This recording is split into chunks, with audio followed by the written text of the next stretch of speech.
You never really know how far the HOA will go until they cross the wrong family. Willow Creek was supposed to be paradise. Perfect lawns, white fences, neighbors who waved like clockwork. And then there was Karen Davenbrook, the self-proclaimed queen of this suburban kingdom. Red blazer, clipboard in hand, and a permanent frown that could curdle milk. My name's Ethan Cole. On paper, I'm just a quiet software engineer who keeps his lawn trimmed and pays his dues on time. What no one knows is that I've spent the last 3 years living under deep cover for the FBI. My job was to monitor suspicious money movements buried inside suburban HOAs across the state. And I was doing just fine until Karen decided to trip my 6 months pregnant wife on the sidewalk. That one act of cruelty changed everything. Before we dive into what happened next, let me know where you're watching from, and don't forget to hit subscribe, because trust me, this is one HOA story you'll never forget. Sunlight skated off the white fences as if the neighborhood had been buffed for a real estate brochure. Marisol walked 12 paces ahead of me, cradling a brown paper bag, and the latest ultrasound printout, that little smear of ink we'd already argued over nose like mine or hers. We were mid-debate about baby names when the red blazer appeared from behind a hedge like a stop sign with lipstick. Karen Davenbrook did not ask us to pause. She did not sidestep. She rotated her body on the balls of her low heels and slid 1 foot forward, a subtle practice sweep you'd miss if you weren't looking for malice in suburbia. Marisol's toe caught the back of Karen's shoe. The bag flew. The ultrasound fluttered. The sound of my wife hitting concrete was a dull animal thud I will remember when I forget my own name. People like you don't belong in Willow Creek, Karen said, tone bright as a PTA announcement, eyes flat as parking lot tar. I was at Marisol's side in 2 strides.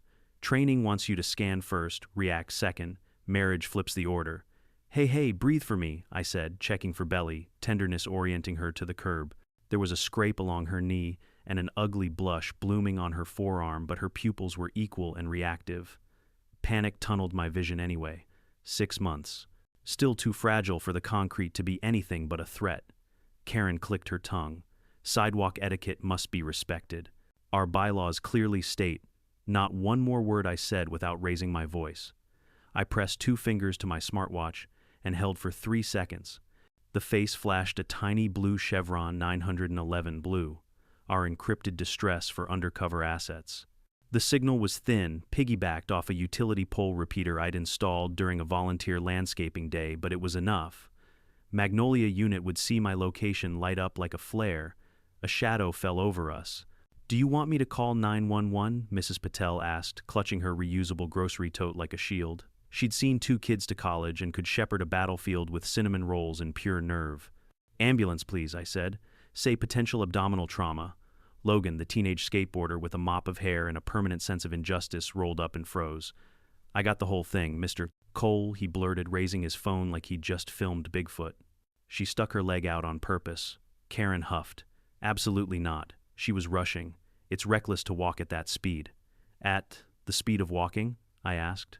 Karen held up her clipboard, the same one she used to track lawn heights and fence paint chip codes.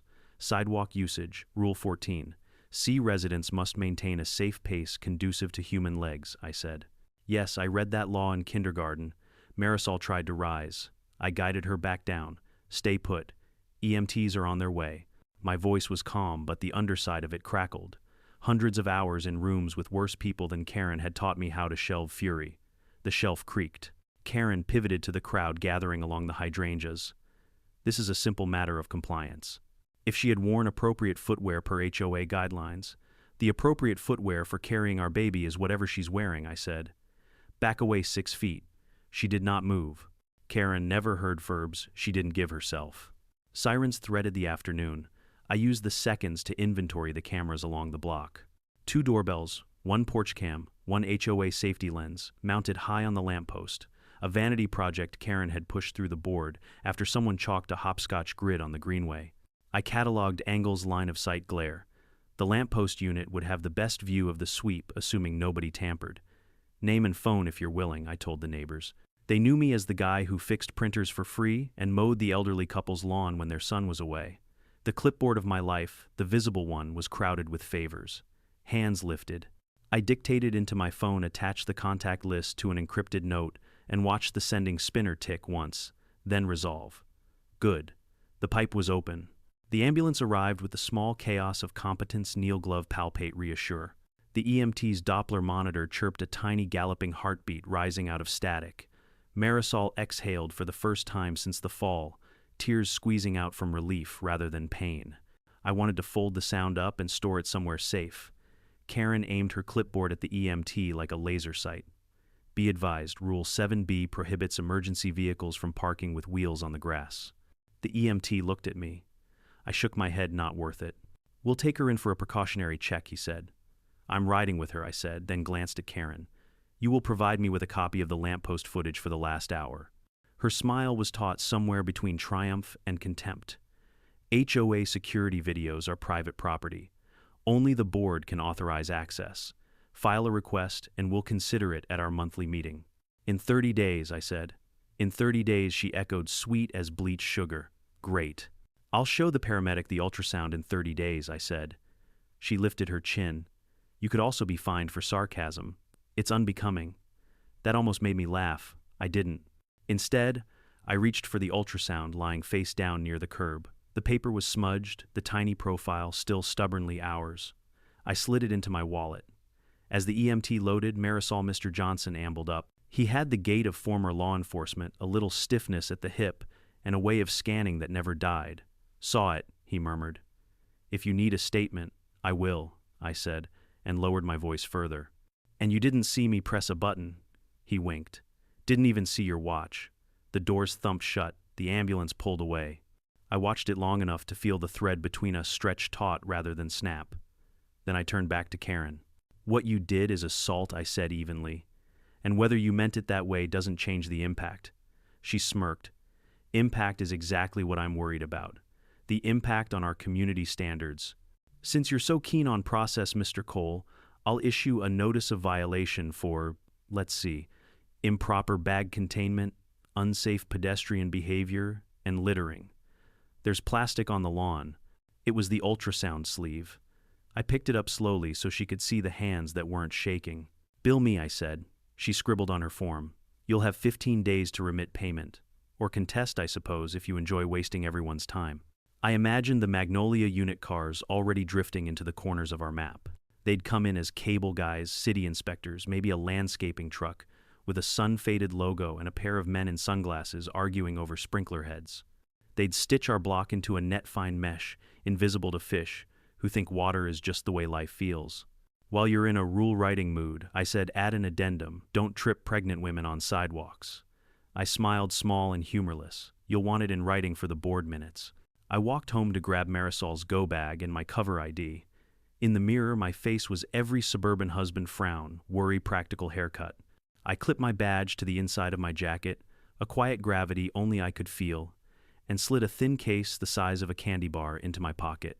Inside was a piercer for the lamppost junction box, and a piggyback transmitter with a chip that liked to make friends with tyrannical little networks. Back outside, the day had tilted toward late. Sprinklers whispered along the median like gossip. Karen stood on her porch phone to ear pacing lines into the welcome mat.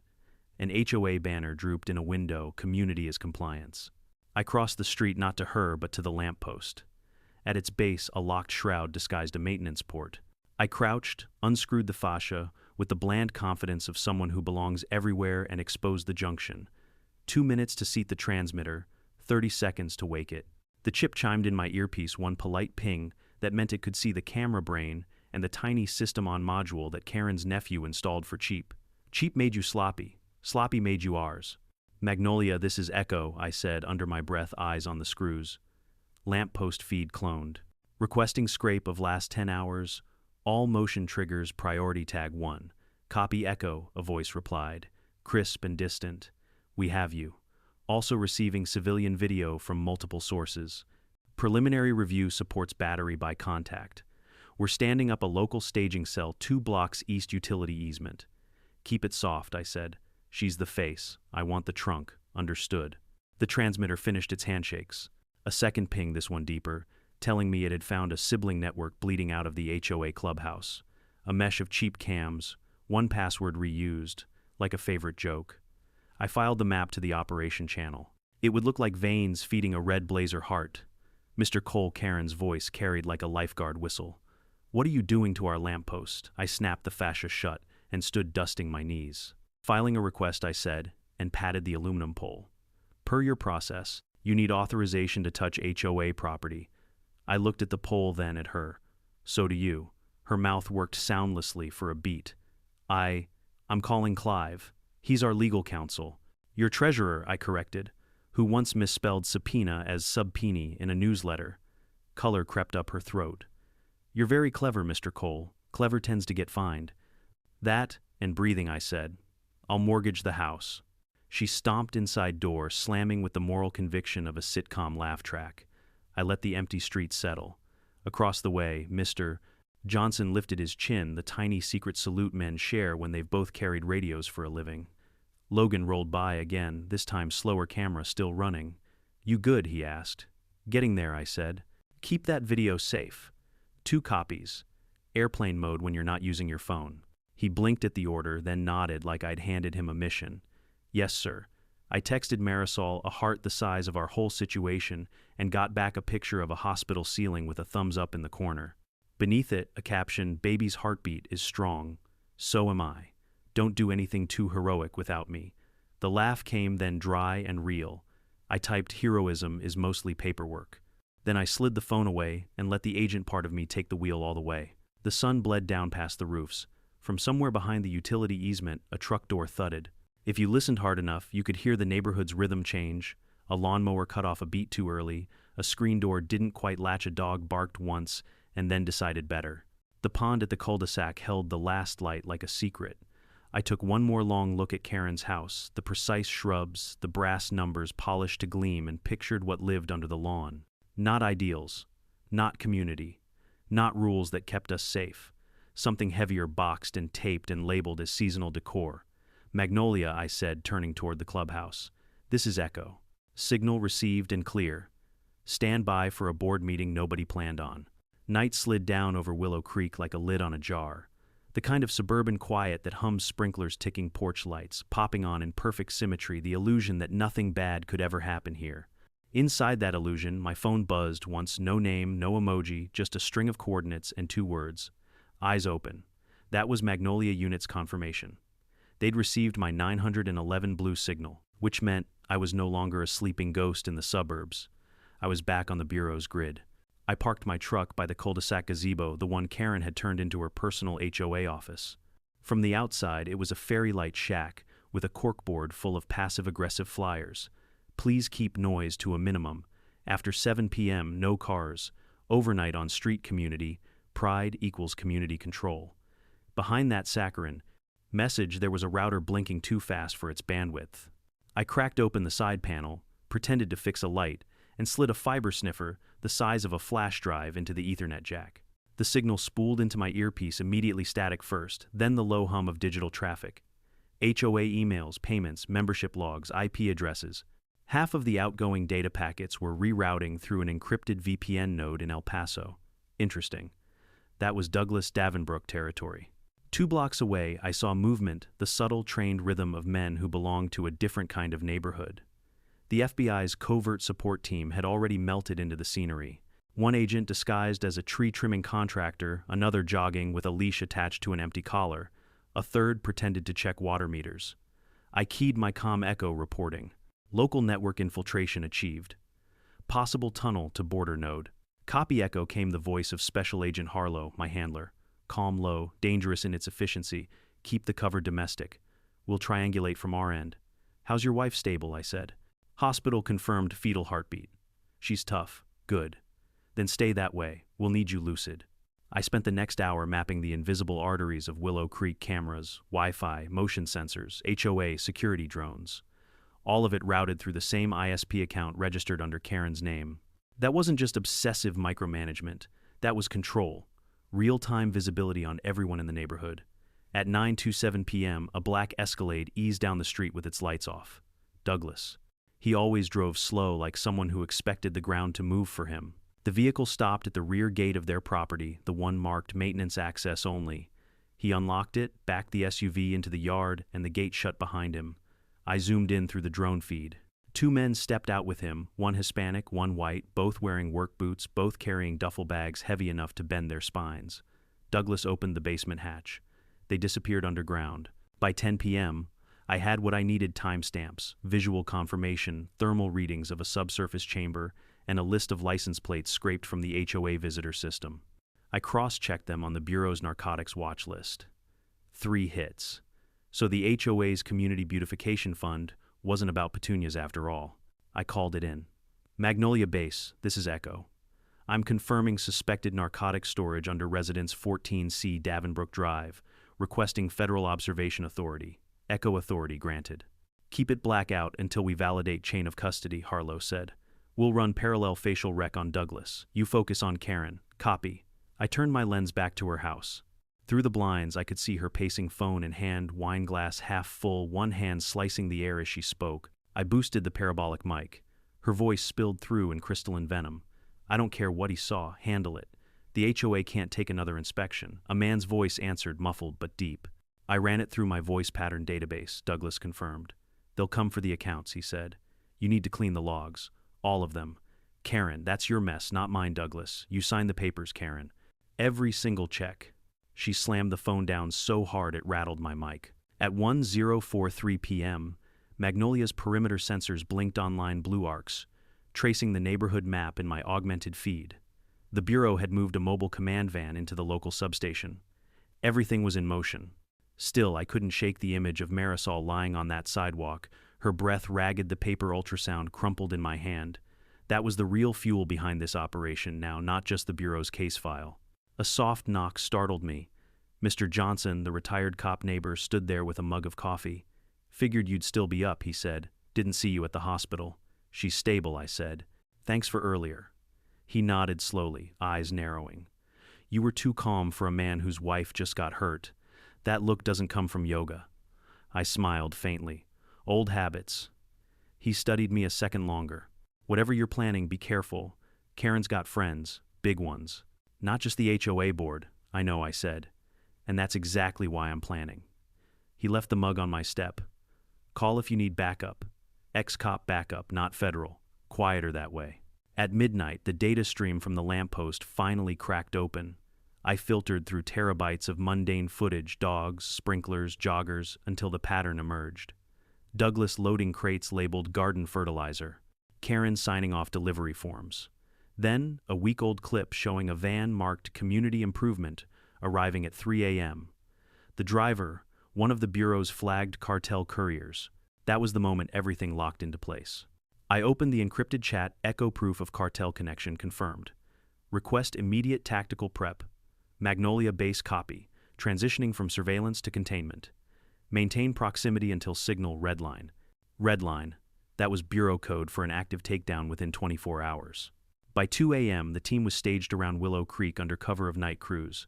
SUVs parked under dead streetlights, vans labeled city utilities. To the neighbors, it looked like maintenance. To us, it was a siege waiting to breathe. I watched Karen's house through the scope feed. The upstairs light flickered off. Douglas's shadow passed once across the window, then vanished. In my earpiece, Harlow whispered, Echo, confirm line of sight. Visual confirmed, I said. Target 14, see dark. 2 occupants presumed inside. Good. Then go home. Sleep 2 hours. At dawn, we move. I hesitated. Permission to stay on site denied. You're compromised emotionally. We'll handle it. But he was wrong. I wasn't compromised. I was anchored. There's a difference. I killed the comm and stayed anyway. At 3:12 a.m., the Escalade's engine rumbled again. Douglas stepped out alone, wearing gloves, carrying a metal briefcase. He loaded it into the trunk. I adjusted the camera license plate angle clear. The plates were fake. I zoomed closer and caught a faint reflection in the rear window rows of vacuum-sealed packs inside the case. I whispered into the mic, Echo to Magnolia Base, confirming narcotics transfer attempt. 1, target mobile. Intercept in progress. Stand down, Echo, Harlow ordered. We don't have warrant time. I'm not arresting, I said. I'm following. Echo, I was already moving. I tailed Douglas 3 miles down County Road 42. No headlights, no sirens, just engine hum and the pulse of something righteous in my chest. He stopped by an abandoned storage depot, opened a side door, and rolled the briefcase inside. A black van waited there. I recognized the symbol etched on the license, a silver wolf's head. The cartel's signature. I snapped 3 photos and transmitted them. A response came back almost instantly. Echo, you just cracked the El Paso pipeline. I looked at the glowing screen wind slicing through the empty lot and thought, all this began because one woman couldn't keep her foot to herself. By the time I returned to Willow Creek, dawn was thinning the sky. The sprinklers came alive again, washing the blood from yesterday's sidewalk. Karen stood on her porch, coffee cup in hand, the picture of suburban serenity. When she saw me, she smiled, small and smug. Morning, Mr. Cole. I do hope your wife learned to watch where she's going. I stared at her for a long second, then smiled back. Oh, don't worry. She's resting. You, on the other hand, might want to tidy up your yard. Karen frowned. Excuse me, I nodded toward the street. 3 city trucks were rolling in plain white engines, idling. She didn't know it yet, but every one of those vehicles carried FBI agents under fake maintenance vests. The operation had already begun. The trucks fanned out like polite sharks, orange cones, clipboards, and men in reflective vests whose boots didn't squeak like city workers. Magnolia had slipped into Willow Creek wearing the uniform of compliance. Karen's favorite. By mid-morning, flyers appeared in mailboxes. Emergency HOA meeting, 4:00 p.m., clubhouse. I didn't put them there, but I didn't need to. If you want Karen to come running, suggest control is slipping. Marisol texted me a hospital selfie, 4 out, smile small but real. Heartbeat steady. I'm okay. Are you okay? I sent back a picture of the clubhouse, empty folding chairs, a crooked civility pledge poster curling off the corkboard. Working. Coming home after the meeting. Kiss the baby for me twice. She replied with a heart, then added, don't go too far. I promised I wouldn't. We both knew I probably would. I arrived early and walked the perimeter like a home inspector. The clubhouse smelled like lemon cleaner and suspicion. On the side wall, the HOA router blinked its frantic little Morse code. My fiber sniffer was still sipping from the line. The feed piped into the mobile command van now parked very legally behind the maintenance shed. Through my earpiece, Harlow's voice curled in echo. We're live. Your mesh gives us 4 interior mics and the projector input. Keep it theatrical. I brought a show, I said. At 3:58 p.m. the herd arrived. Neighbors shuffled and clutching reusable bottles in resentment. Mr. Johnson took a seat halfway back, arms folded, cop eyes scanning. Mrs. Patel deposited a plate of cinnamon squares on the snack table with the air of a woman who had fed 1,000 crises. Logan claimed a front row chair phone in airplane mode like I'd told him. Then the red blazer cut the air. Karen swept to the front, with her clipboard flanked by 2 board stalwarts. Clive, the treasurer who dressed like an attorney about to be audited, and Sandy, the secretary whose smile was brittle enough to cut zip ties. Karen tapped the gavel a little too hard. Order. This emergency session is now in order. Emergency that you called someone? Muttered. Karen smiled like a dentist. Neighbors, there has been an incident involving false accusations, harassment, and potentially unlawful surveillance of HOA property. Her eyes slid to me.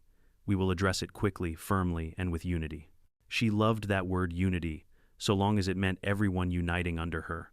First, Karen continued, we must preserve decorum. I remind you of our civility pledge. She pointed to the curling poster, words matter, keep it nice. Should add, don't trip pregnant women, Mr. Johnson said, not quite quietly.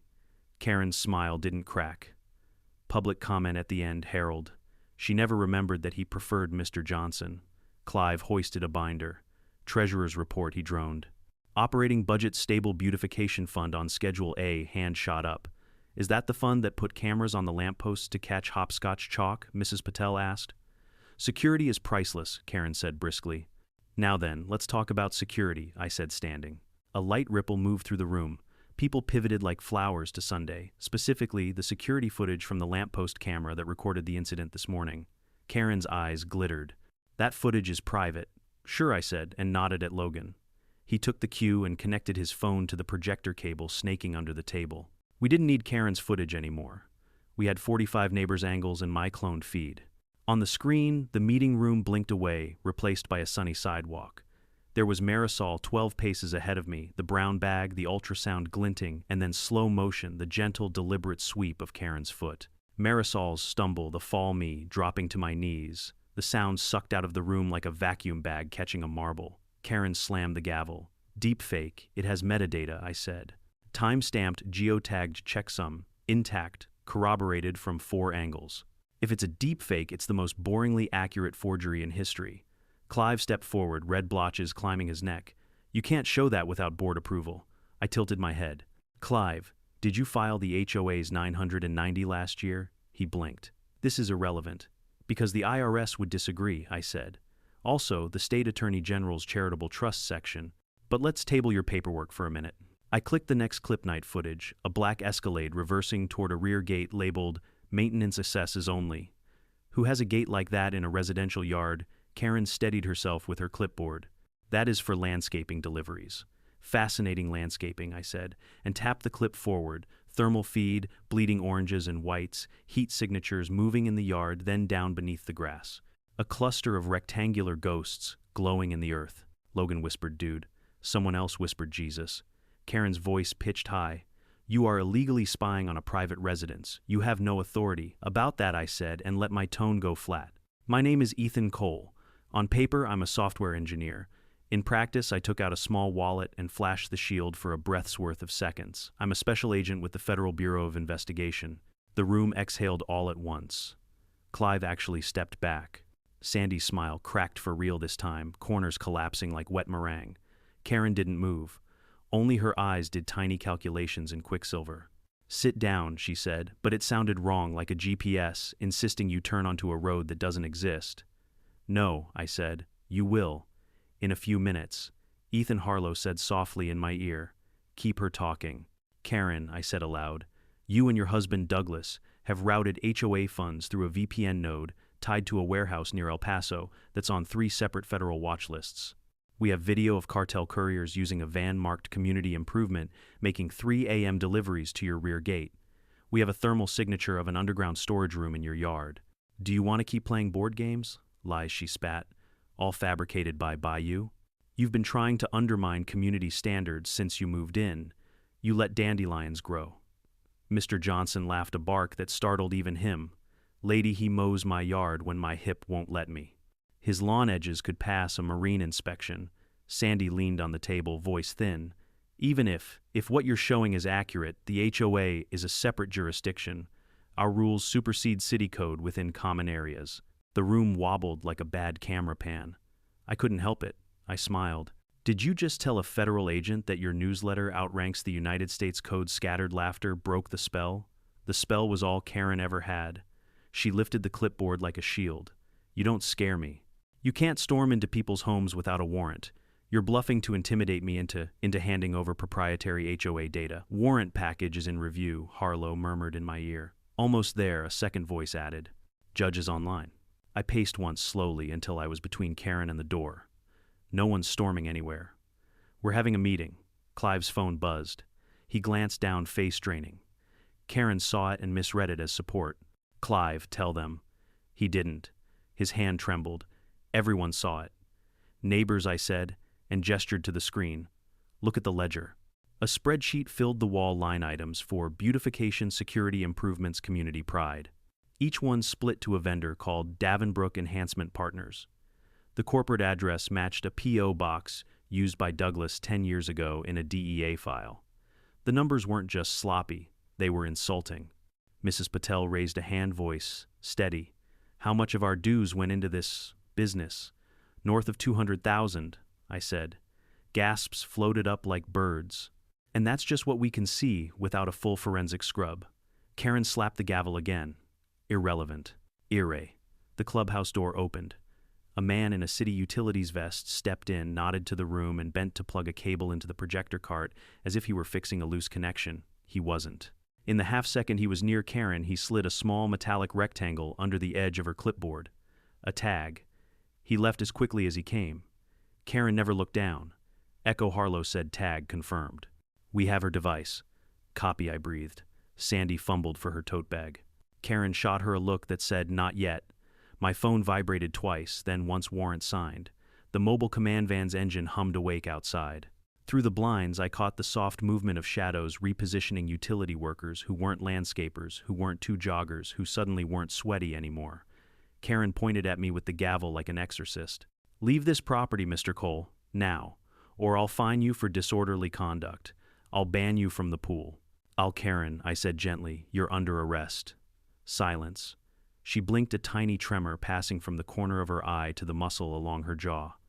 "You don't have the..." The door opened again, this time with purpose. Blue windbreakers. FBI stepped in, badges visible. 2 more appeared at the back exit. Outside engines grew teeth. The room folded around her. "Karen Davenbrook," I said, voice formal, calm, inevitable. "You are under arrest for conspiracy to launder money, obstruction of justice, and destruction of evidence. You have the right to remain silent." She threw the gavel. It clattered uselessly against the projector cart and bounced to Logan's feet. "You can't do this," she hissed, grabbing the edge of the table, as if jurisdiction could be wrestled like a lawn chair. "This is my community." "No," I said, "it's theirs." Behind her, the screen switched, feeds Douglas on last night's thermal, the underground room, the van with the silver wolf's head, the ledger lines dancing with his name. Clive sagged into a chair. Sandy stared at the floor. The neighbors watched the story they'd lived in for years flip right side up. An agent cuffed Karen. She twisted once, twice.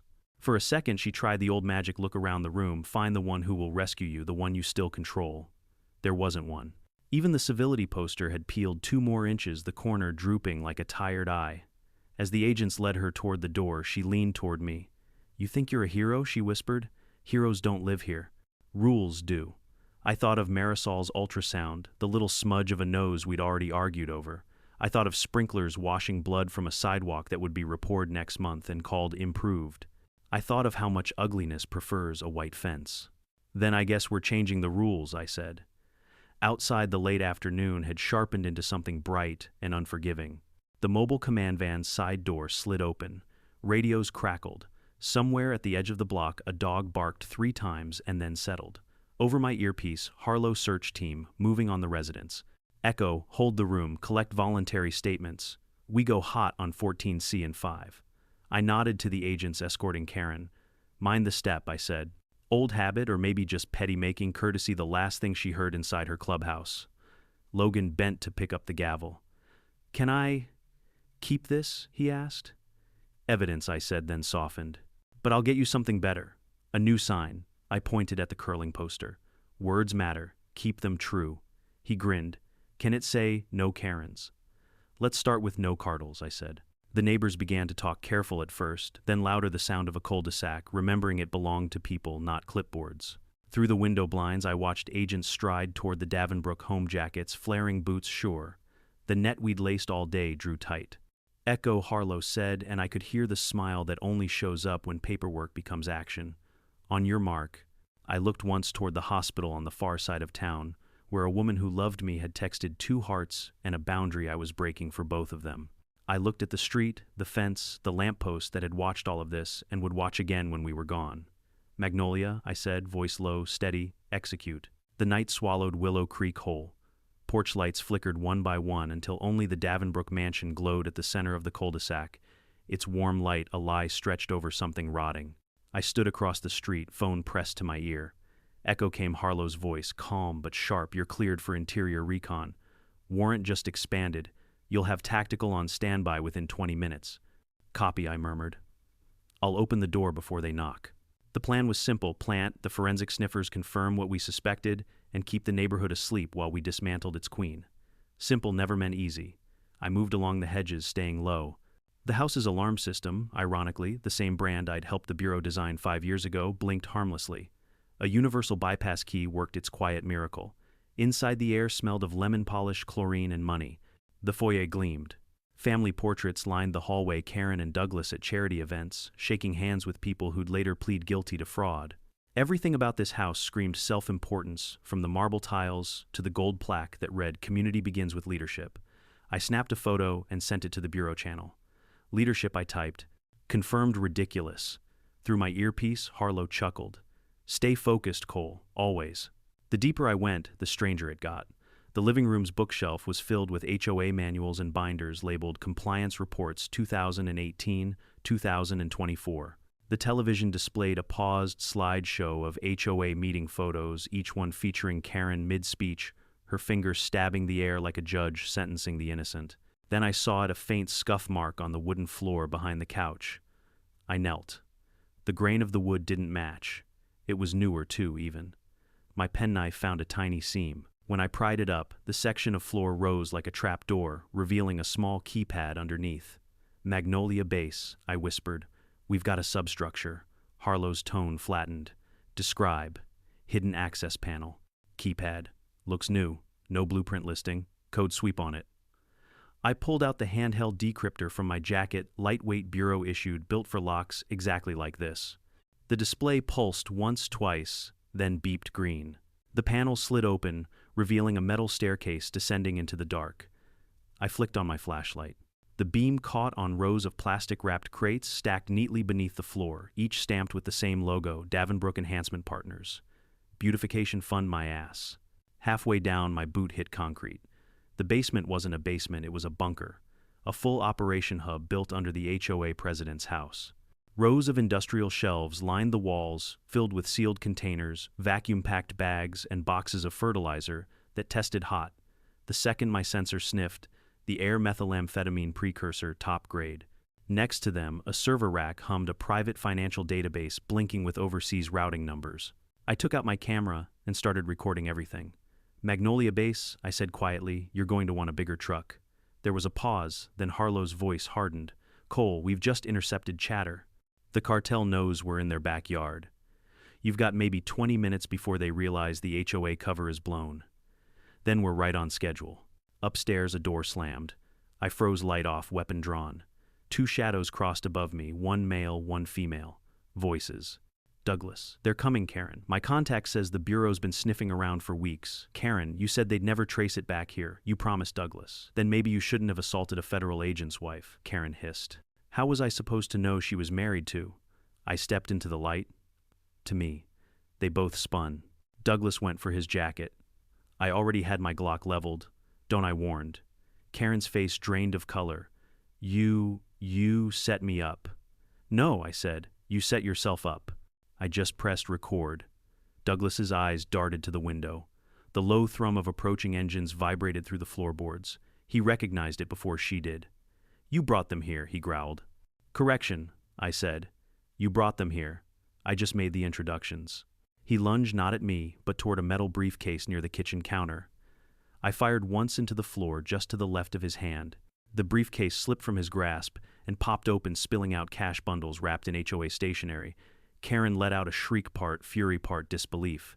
You told me those were vendor payments, Douglas turned, voice low, venomous. You wanted to be important, Karen. Congratulations, you're the face of a federal indictment. I pressed my comms. Magnolia Base, suspects located. Confirm breach. Copy, Echo, Harlow said. Executing entry. Outside, the night broke open. The quiet suburban hum was drowned in a chorus of engines, boots, and bullhorns. Blue lights painted the windows. The walls shook under the weight of federal presence. Douglas ran for the back door. I followed close enough to see the panic slick his neck with sweat. He burst onto the patio, reaching for something hidden under a tarp. Another weapon, maybe, or another lie. I didn't give him the chance. Drop it, I shouted. He turned, eyes wild. You don't know what you're dealing with, Agent. Enlighten me, I said. Half the HOA presidents in this county work for us. You can't clean this up. I stepped closer. Then we'll burn it down. He fired first. The bullet slammed into the fence post, inches from my head. I dove behind a stone planter and returned fire, 2 clean shots. One caught his shoulder. He went down screaming. Agents swarmed in from the yard, shouting commands, cuffing him before the echo faded. Karen appeared at the door, trembling. Douglas, she cried. Tell them it's all a mistake. Tell them it's... He laughed, a bitter, bloody rasp. It's your HOA, sweetheart. You sign everything. 2 agents took her by the arms. She thrashed once, twice, then stopped fighting when she saw the swarm of blue jackets pouring through her garden. For the first time, the clipboard queen had nothing to hold on to.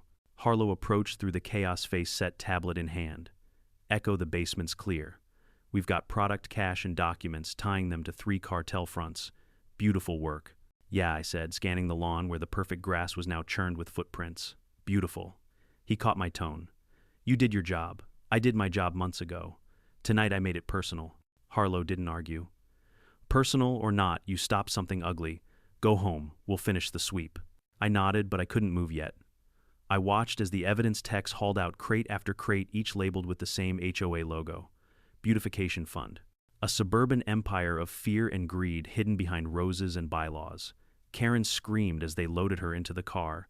You can't do this to me. I am Willow Creek. I looked at her over the hood of a squad car.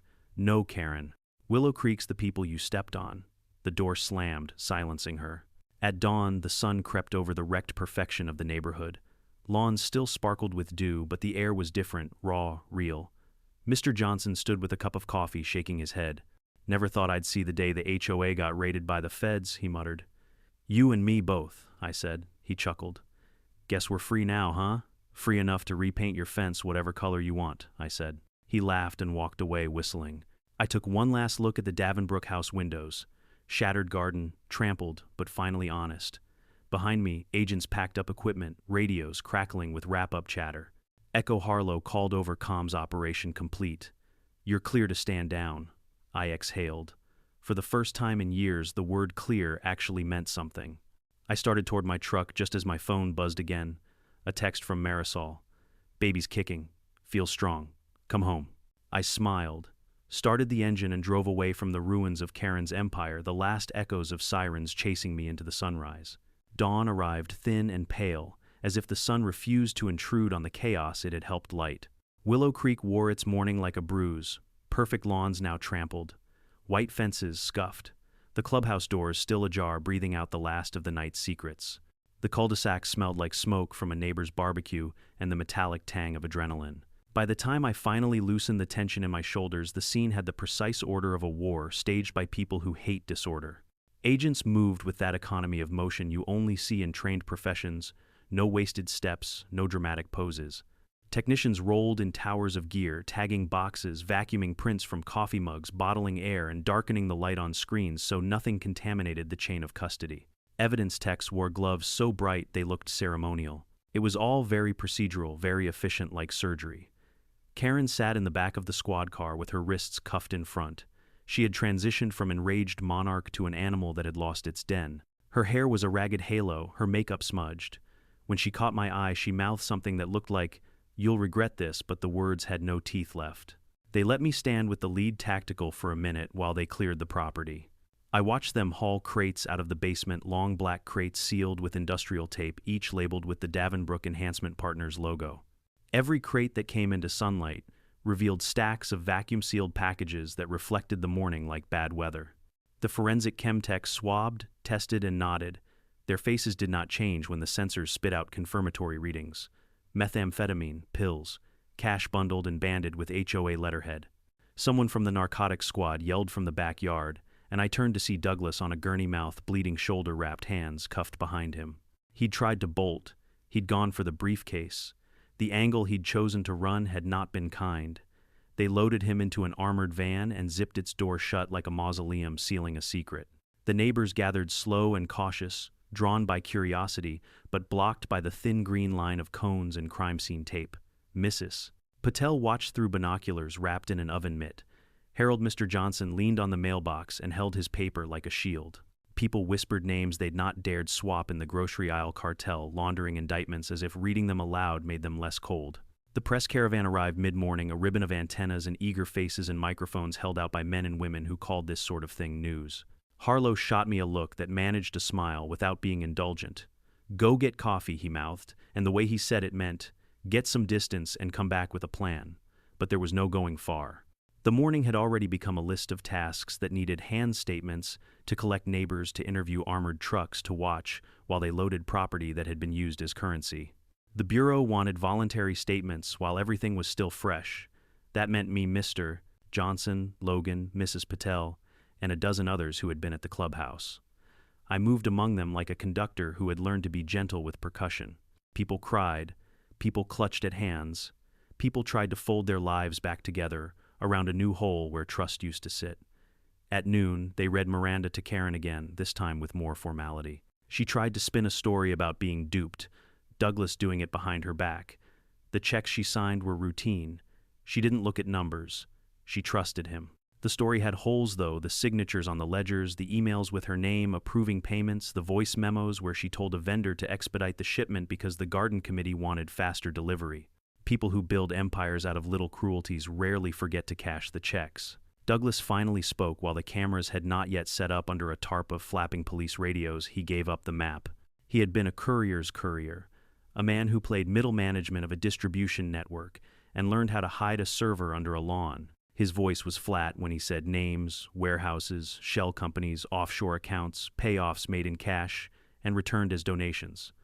I watched his chest rise and fall like a bellows. The man had been careful. He had not been careful enough. "I thought we were untouchable," he muttered through clenched teeth. "You weren't," Harlow said, standing nearby. "You were sloppy. You used the place you ruled." He glanced at me. "And you put your wife on the step of it." Something in Douglas cracked then. He spoke like a man who had kept things tidy in his head and watched the pile tilt. He named the suppliers, the drop points, and a list of accounts where the HOA beautification fund had been laundered, names that would later populate the affidavits and indictments that tipped the scale from rumor to law. All day, the Bureau ran the evidence through machines that sounded like whales, calling servers, crunching spreadsheets, software, comparing handwriting accounts, reconciling across time zones. My job was to shepherd the human side of the operation, keep witnesses steady, secure neighbor statements, ensure nothing leaked that could jeopardize the warrants. It was a lot of small kindnesses, stacked together, offering bottled water, finding a blanket for an elderly neighbor whose hands trembled sitting with Logan as he watched two men take the gavel he'd once begged to keep. Late in the afternoon, a deputy from the county sheriff's department cornered me with a concern that didn't surprise me. "You expect any pushback? People who do this, they don't like losing product." His tone implied retaliation, burned cars, threats, anonymous notes, but his eyes asked if we knew enough to stop it. "We minimized that risk," I told him. "We staged the operation tight. We had intercepts on their mobile nodes. If anything comes, it will be a belly flutter, not an explosion." I lied a little. Plans are only as good as the people executing them. Still, the containment held. No trucks backed into the street with revenge in their taillights. No masked men appeared on porches. By evening, the bulk of the physical evidence had been cataloged and loaded onto armored trucks. Agents took Karen in for a federal arraignment. Douglas rode to a secure facility to be booked on charges that will follow him for a long time. The HOA's bank accounts were frozen by court order. The board's minutes, once the funniest thing in town for their petty zeal, were now documents of interest for prosecutors. The community that had prided itself on order discovered that order had been a thin veneer for complicity. At home that night, Marisol met me at the door with a smile that was more candle than sunrise. She smelled like antiseptic and hospital coffee. She had the look new parents get when terror folds itself into gratitude and leaves a very small, fierce joy behind. She hugged me without fuss, as if we were finally allowed to stop pretending everything was fine. "How did it go?" she asked, practical and exhausted. "Done," I said. We pulled the threads. They were worse than we thought. She traced the faint bruise at the edge of her temple where Karen's shoe had made an ugly impression. "I told you not to go too far." "You tell me that every time I put on a shirt," I answered, and she laughed short, a sound like a safety latch releasing. We sat on the couch, the television off, and listened to the house breathe in and out. Outside, a neighbor played with a baby, the kind of ordinary noise that meant fragile things keep happening. Before sleep, I scrolled through the day's reports on my phone.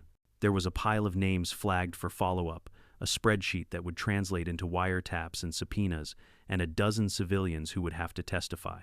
I sent an encrypted note to Harlow, all evidence staged. HOA dissolution petition seems likely. Community response looks salvageable. He replied with a single word, good. In bed, I woke to the phantom sensation of my watch buzzing the 911 blue like a ghost tugging at my sleeve. The world outside had changed in visible ways, but the antenna of my life would forever be tuned for the next flicker that meant danger. I wrapped my hand around Marisol's shoulder and felt the steady little kicks that would mark the baby's impatience like Morse code. Those small thuds were the new signals that mattered more than any tactical readout. We had won this fight. But winning, I thought, as sleep pulled me down, is often the start of a chain reaction. Arrests spawn investigations. Investigations spawn indictments. Indictments spawn trials. And trials could, if we weren't careful, bring out the very forces we had just unmasked. I slept with one eye open and kept the other on the rhythm of promises I'd made both to the Bureau and to the tiny life inside Marisol. Outside, the cul-de-sac settled into a wary hush, as if it too were catching its breath after being run through a story it hadn't asked for. They brought Douglas into the interview room like you bring in a storm, loud, messy, and full of things that could break if handled wrong. The fluorescent lights made the sweat on his brow look like a map. He sat across from me at the metal table, cuff marks still raw on his wrists, and I watched the man who'd kept his world tidy start to unpick. "You gonna talk?" I asked plain, as pouring coffee. He laughed once, brittle. "You think I'm the guy you lock up? I'm middle management. I hand boxes to people. I don't get names. I don't get faces. You get the receipts," I said. "You get the ledgers. You sign the checks. You took money from residents who trusted you to keep their park benches painted and gave it to men who sell poison. That's not middle management. That's the ledger for a crime family." He looked at me like he couldn't believe he'd been seen. Maybe he hadn't believed it either. We had an arrangement. It was simple. They brought product. We staged deliveries. They paid us cash. We issued invoices. People at county procurement thought we were a landscaping supplier. Karen did the rest. She knew the forms. She stamped them. She sent the newsletters. She made the neighbors feel safe, so she knew I asked. Douglas shrugged, and for the first time he looked small. She knew enough. She knew she was signing things. She knew money came in. She liked the control. She liked the respect. She thought the payments were donations to the beautification fund. She thought she was important. Important enough to trip a pregnant woman on the sidewalk. I said the question, a stone I lobbed but didn't expect to skip. He looked down and his mouth moved like he was tasting words. She wanted fear. Fear keeps people obedient. You step out of line, you get a violation, you get a fine, you get ostracized. It's the slow work of discipline. She never asked for blood, Ethan. She asked for order. You signed documents that hid cash inflows meant to pay cartel suppliers, I said. You wired money to shell companies and made invoices look like landscaping. You routed funds through HOA accounts. That's not ignorance. That's a ledger that pretends to be civic service. He breathed out.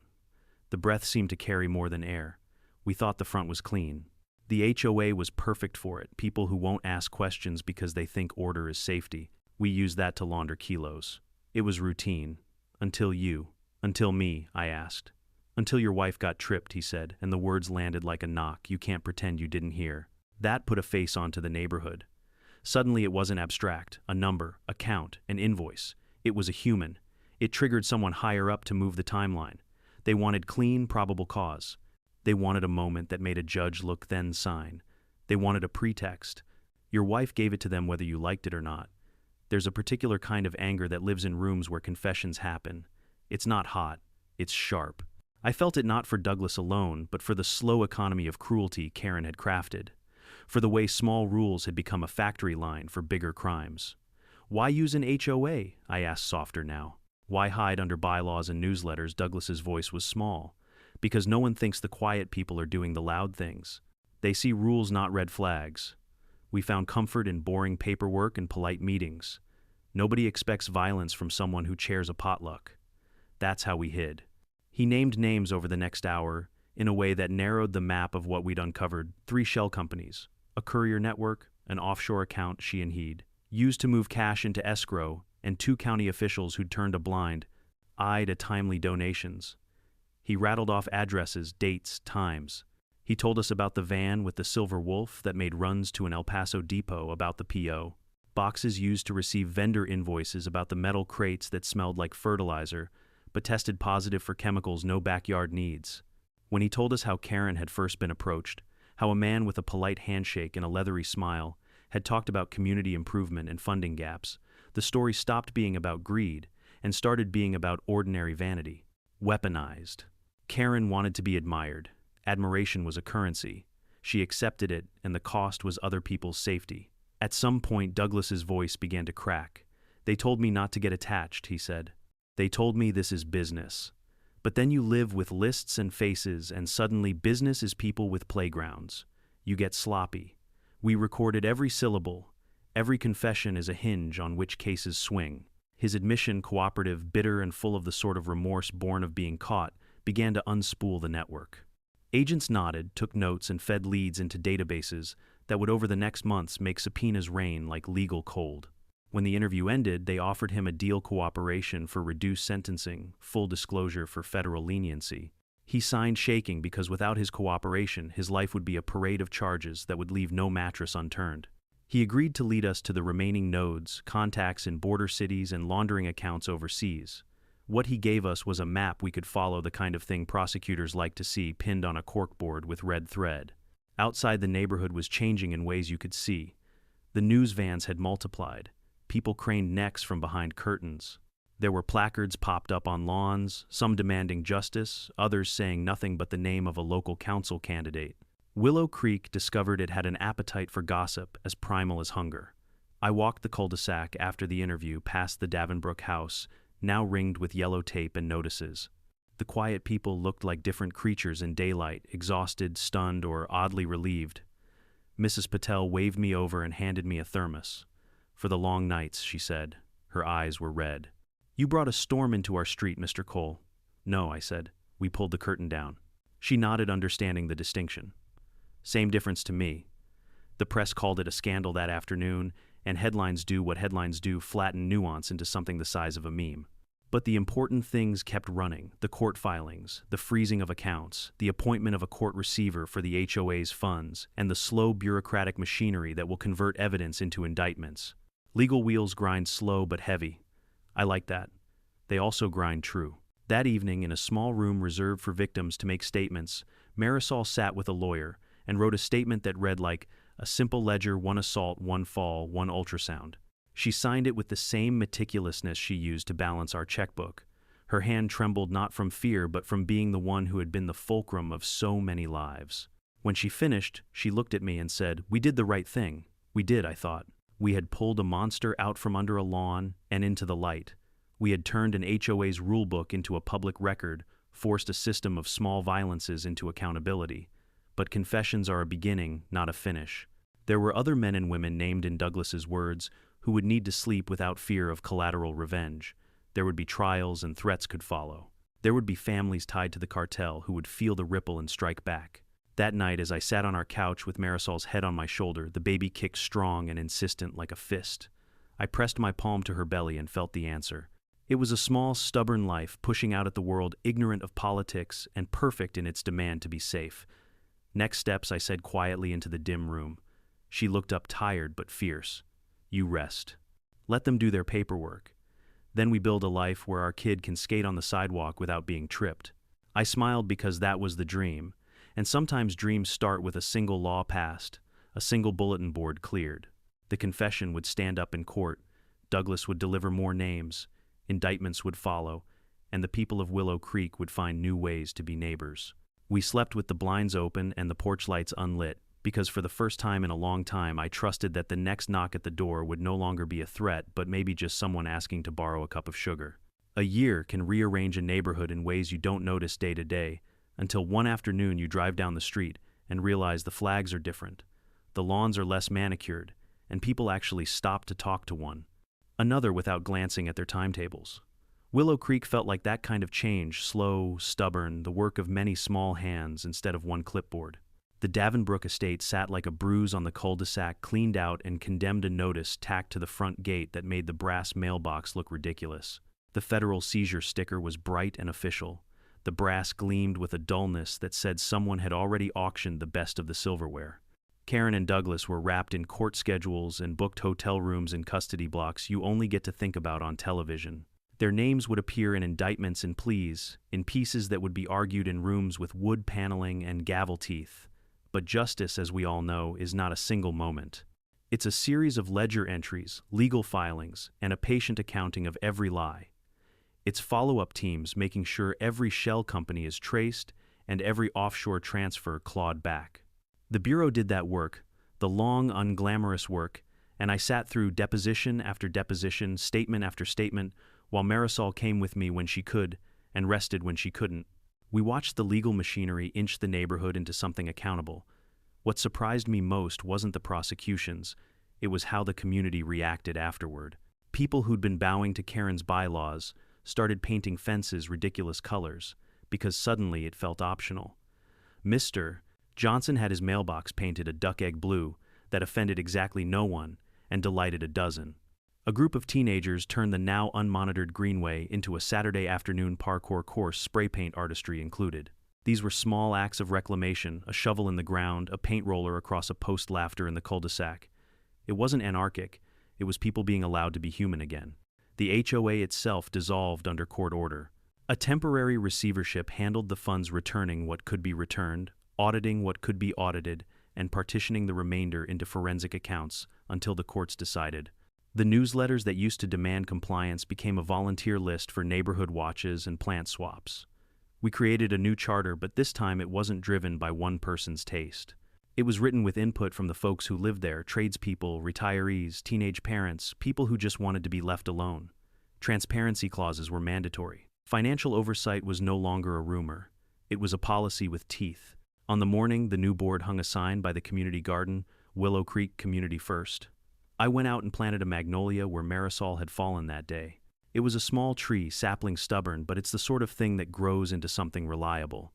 I dug with my hands, the soil breaking around me like the rest of the story had, and put the tree into the hole. Marisol stood beside me, her hand in mine, and our son Logan, because we liked that the name belonged to the kid with the skateboard. Who'd filmed the incident ran circles around us, a blur of knees and a grin that brightened the whole block. Neighbors drifted over with shovels and cider, and Mr. Johnson delivered a long, serious Today speech that included the words accountability, forgiveness, and boundaries.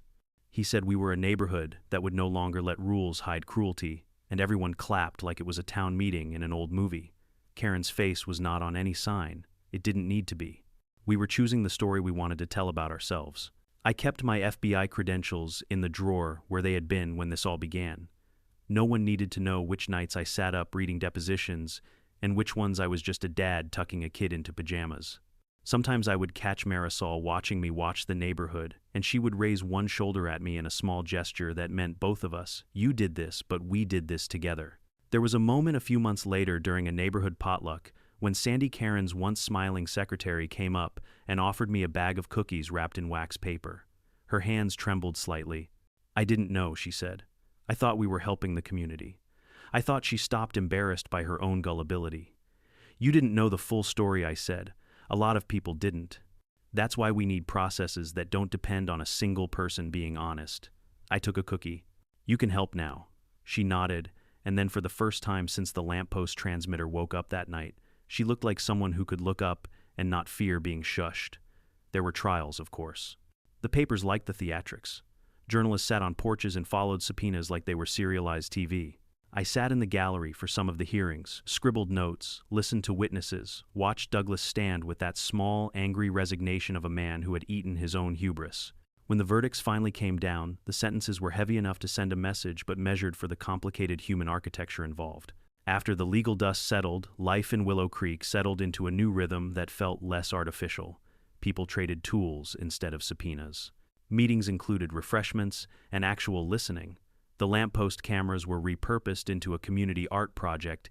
Kids painted the housings with murals of birds. The community agreed to transparent logs of donations and invoices available online for any resident to see. I volunteered to give a talk on digital hygiene, how reused passwords become doors for people with bad intentions, how small conveniences make big vulnerabilities. Those conversations were dull in the headlines, but vital in the long run. When I think back, the pivot was never a single arrest or a single confession. It was a sequence of small, steady acts, neighbors saving Logan's footage, a retired cop making a carefully worded statement, a woman bringing cinnamon squares to a meeting that became an evidence session, an agent deciding that one small signal was worth risking a storm. It was community being stronger than fear. It was people choosing one another. I still wear the watch on occasion that can signal Magnolia when things get dark, but mostly it collects dust. My active badge sits in its folder. My desk has a different nameplate now, Ethan Cole, father, neighbor, sometimes an agent. I like the balance. I like that when my son trips on a sidewalk now, it's because he misjudged a curb, not because someone decided he didn't belong. So what's the lesson? It's messy and practical rules are tools, not rulers. Structure becomes oppressive when power concentrates without oversight.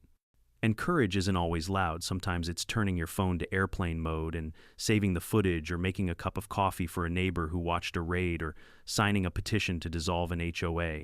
It's also knowing when to call in help, legal, federal, or otherwise, because some problems require more than one person to fix. If you've ever been silenced by a petty tyrant in your neighborhood, I want you to know this. Collect the evidence, gather your neighbors, and find someone who will listen.